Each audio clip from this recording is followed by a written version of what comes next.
Di dalam Al-Quran surat Al-Baqarah ayat 183, Allah hanya mewajibkan orang-orang beriman saja.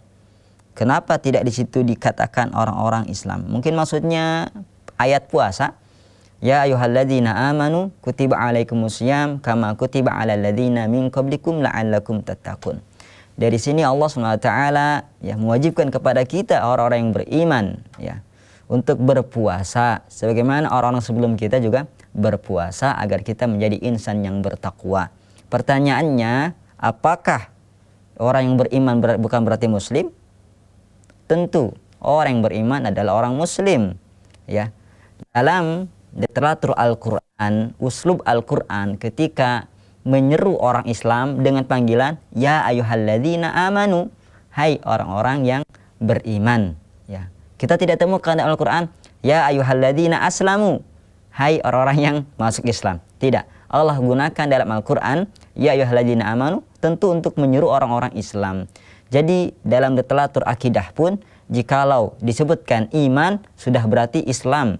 Sebagaimana ketika disebutkan Islam sudah berarti iman. Nah, seperti itu.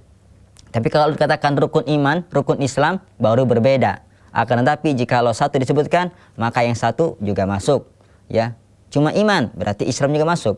Islam berarti iman juga masuk. Seperti itulah dia ya pembahasan dalam masalah akidah. Jadi jangan dibeda-bedakan antara iman dengan Islam. Tidak dikatakan Islam sampai Anda beriman. Tidak dikatakan iman sampai Anda tunduk dan patuh, yaitu dengan Islam, tunduk dan patuh berserah diri kepada Allah Subhanahu wa taala.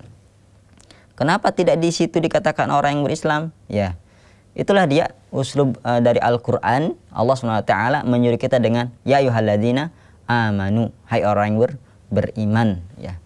Karena sudah masuk cakupan orang-orang Islam. Karena kita tidak temukan juga dalam Al-Qur'an ya ayyuhalladzina aslamu. Yang ada ya ayyuhan nas, ya ayyuhan nas. Sebagian ulama mufassir mengatakan, ulama ahli tafsir mengatakan ya ayyuhan nas itu seruan untuk orang-orang yang masih kafir, kepada kafir Mekah. Ya, kafir Mekah. Ya, kalau ya ahlal kitab seruan kepada ahli kitab yang ada di Madinah. Seperti itu uslub Al-Qur'an. Karena Al-Qur'an turun pada zaman Nabi sallallahu alaihi wasallam di mana Rasulullah hidup ada di Mekah, ada di Madinah. Wallahu a'lam.